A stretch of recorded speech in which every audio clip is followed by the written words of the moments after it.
What's up, guys? John here from Broad Culture. Today we are reacting to Gigguk. The devil is a part-timer, a McDonald Isekai. Now, the reason why this took me so long to react to is because I went and binged the Devil is a Part-Timer series on YouTube. Not on YouTube, on Funimation. On Funimation. Yeah. So I wanted to watch the entire series before I react to it.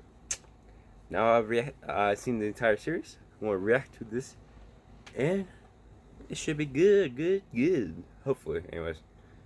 So with that said, let's get this video started. This video is sponsored by Crossing Voids Global. With how overdone and tired we all are of the isekai genre, as an anime fan, it can often feel like you're drowning in a pit with the same recycled ideas, the same three protagonists being transported to the same fantasy world, and if, like me, you've had multiple conversations with other anime fans over this exact topic, and at this point I'll be amazed if you haven't, on the odd occasion you'll meet that one pompous git who thinks they're being all original, being like, you know what would be cool? What if, instead of a normal guy being transported to a fantasy world, we reverse it and have fantasy characters being transported to our world? Ha! I bet no one's ever thought of that idea before! Ha! Ha ha! Nope. The Devil is a Part-Timer is one of those shows that seems to keep coming up in conversation every now and then, even though on the surface it seems like one of those disposable seasonal anime that you've forgotten by now. But every so often some bozo will still come along and say, hey, remember Devil is a Part-Timer? Do you still think there's a chance we'll get a season 2? Before awkward silence fills the room as you then proceed to hear someone else burst out crying in No Game No Life. It's a show that has refused to die in the hearts of many, and having just rewatched it, I can't help but think that this is a series that would resonate with audiences even more today than when it initially aired, because it feels like a great answer to the current isekai landscape we are so used to. Right off the bat, it drops you into what appears to be the most bog-standard fantasy world plotline. You have a demon lord Satan who's trying to take over the world of Ente Isla, only to be thwarted by the legendary hero Amelia. No, not that one. In desperation, he and one of his loyal generals escapes through a portal to another world, only to find themselves in modern-day Japan, where they walk around, try to speak the language, and get hit by a truck. Not really, but that would have been pretty funny. In a world with limited magic and no way to get back, their only choice is to try and survive in this world by integrating themselves into society, starting by earning money and getting a part-time job in McDonald's, which, if you couldn't guess, is an obvious parody of the global fast food powerhouse you should all know. That's right, Taco Bell. McDonald's. It's the story of an open demon lord who gets transported to the human world, where he works a normal part-time job and tries to climb the corporate ladder to become King of the McNuggets, Lord of the Fries, aiming for that Employee of the Month spot by ensuring that this is the only McDonald's branch in existence with a fully functioning milkshake machine. If you showed this to someone today, they'd probably get isekai culture shock. It seems like the perfect reply to the tropes we see in the saturated era of fantasy world isekai, but of course this came out just as the isekai boom was starting. And unlike a lot of recent attempts I've seen that have tried to parody the genre, it's genuinely entertaining and funny. One of the biggest things I've seen that's irked me recently is when anime has tried satirizing itself. Every so often you'll find this moment in the show that thinks it's being clever and funny when it tries to make a joke by calling attention to this trope you're used to seeing in anime, like, hey look, a naked tsundere in front of me, guess I'm about to get punched and killed. Oh well, wouldn't it be funny if I didn't punch you? Wait, you're not gonna punch me? Yeah, I'm not. Oh wow, I guess that is pretty funny, isn't it? Beat shit out. This is funny. The entire joke is just them discussing that, you know, that thing that normally happens in anime? Well, that thing you thought was gonna happen isn't actually gonna happen. I bring this up because while the plot description can make the Devil as a Part-Timer seem like an attempt to satirize the current isekai landscape, it never feels like it's actively trying to do so.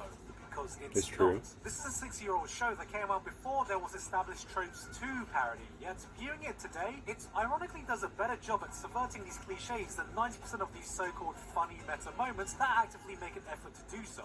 It isn't funny because it's calling attention to all these tropes we are used to seeing in isekai flipped. It's just a very funny situation the characters find themselves in, and they react in a comedic way but ultimately stay in character. The jokes aren't them explaining the joke, there's an actual punchline. What works is is the sheer ridiculousness of the premise, wherein we're used to seeing a normie otaku protagonist doing fuck all with his life, arriving in Middle-earth for some high-stakes world-saving quest. Here, the stakes are reversed, and we get to see a world-conquering demon lord just dealing with the sheer terror that is our mundane, normal, daily grind. It's the classic fish-out-of-water scenario with a reverse fantasy twist, and yet somehow, compared to what we see today, still feels oddly refreshing. And this has helped with a great dynamic between the cast members. Sadao, Amelia, Ashia, Chiho, Lucifer. It isn't just the fact that the devil is working at a fast food restaurant, it's the fact that the cast retains the same dynamics you'd expect in an epic fantasy story while having to keep it up in a modern setting. Mao's accompanying general, Ashia, tries to remain loyal to him throughout, serving him in any way possible. But of course there's no realms for him to control or armies to command, so he serves him the best way he knows how,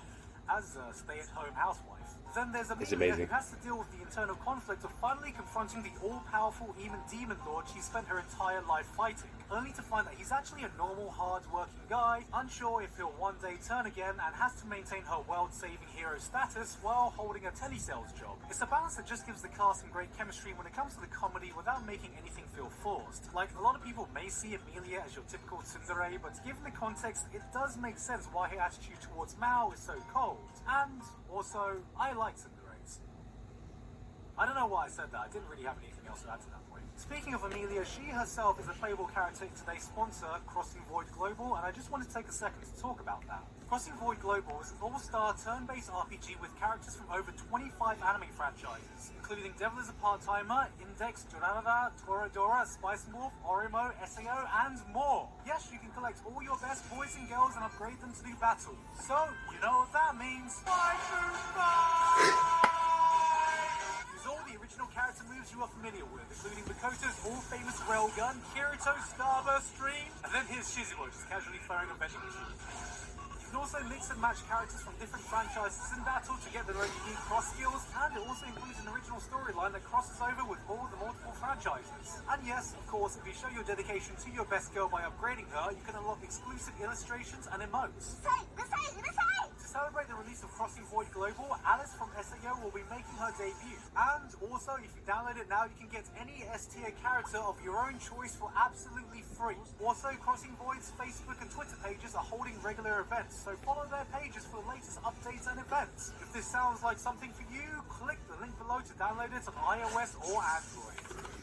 Getting back to The Devil is a Part-Timer though, it's fairly safe to say that if that's all there was to the series, it would surely get dull. I've seen enough anime that have tried to live off of one running joke alone, and the literal devil getting outrageously fired up and motivated about selling special peppered fries can only go so far. Thankfully, it does have a semblance of a plot, with the fantasy world they came from still having a role to play in the overarching story. The war between the devil and humans never technically ended. It's really good show. Between the fast food joints, you have a few arcs focusing on characters from the fantasy world trying to come and kill the devil as they always have. It's a great mixture of unique comedy with a fantasy action backbone to keep you on your toes, and most importantly, keep you entertained.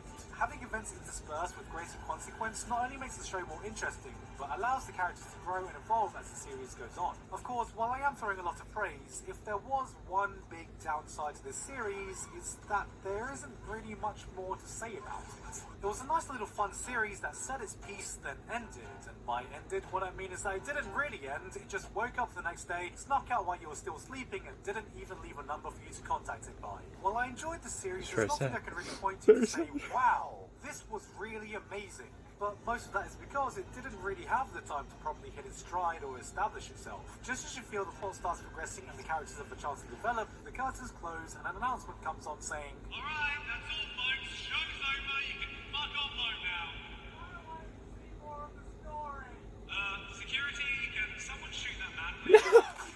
Thank you. This is a show that has been stuck in sequel limbo for years, and it doesn't really make sense because it was the third best-selling light novel of that year, and before I just checked, I had no idea that it was the 55th most popular anime on my anime list, putting it above Mob Psycho 100, Madoka, K-On!, and JoJo. What the fuck? The demand was definitely there, so I can't shake this feeling that it might have just come out a bit before its time, because I believe that if it did actually come out today, with season 2 and 3 announcements coming out for anime big and small, sometimes even right after a show is finished, on top of the sheer abundance and popularity of Isekai being released now, there's no way it wouldn't have gotten another season. As it stands, The Devil is a Part-Timer is a short, fun little package that didn't overstay its welcome, but we would definitely welcome more of it. Recently, I've had a lot of fun going back to watch these older, incomplete shows I'd forgotten about, because now there's just an abundance of new manga chapters and light novels that can finally fill that void I felt when they initially aired. And I think The Devil is a Part-Timer has been one series I've enjoyed even more revisiting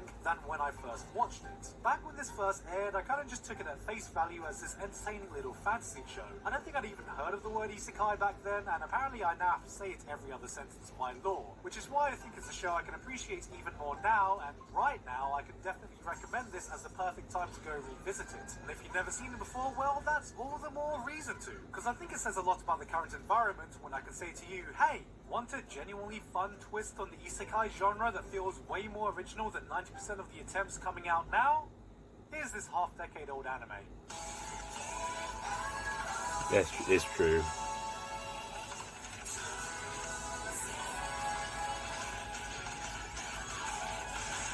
Hey guys, hope you enjoyed that video. Again, I'd really like to thank Crossing Void Global for sponsoring me today. I don't think I got Now that is my reaction to Gigguk's Devil is a Part-Timer at McDonald's Isekai. If you enjoyed this video, dogs, sorry. If you enjoyed this video, give us a like, give us a subscribe. Comment down below what should I react to next. And share this with your friends if you want. I don't know why you would, but it will help the channel. That said, I've been John from Broad Culture. Till next time, I'll be seeing ya.